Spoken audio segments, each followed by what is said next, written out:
Okay. No, wait, Minister. Okay, so now, let's see. We'll go next. Please. Wow, it's a new book from Elias. The Memorable, Profitable Virtual Events. So let me talk a couple of words about this book.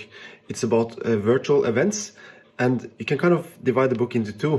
One part is a very practical guide on how to arrange events, and it's useful for people like me who are audio-video engineers, but also event organizers and kind of investors who want to get a return of investments for the money they put into the events.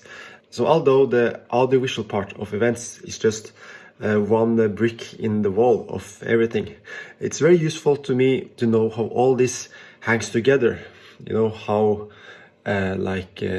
marketing and how to get sponsorship and all this, because this means that when I meet an event organizer, I kind of know the pain they are going through to make this event memorable.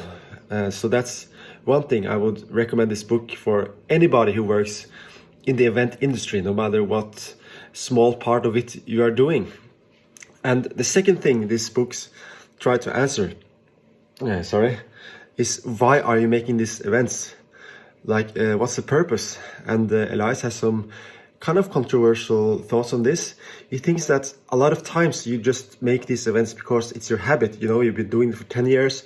You have made the people gather in one room together where they learn about something, but you're not learning much. And more importantly, you're not interacting with the people that are sitting beside you, you know? So one of his most controversial takes is that even if you are in a physical event, you're not necessarily connecting to the people there.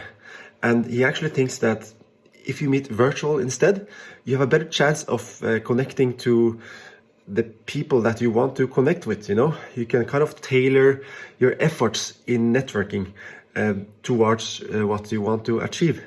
So, you know, you might not agree with this, you might discuss with it, but it's a very interesting discussion that that probably will, you know, will be very important in the years to come.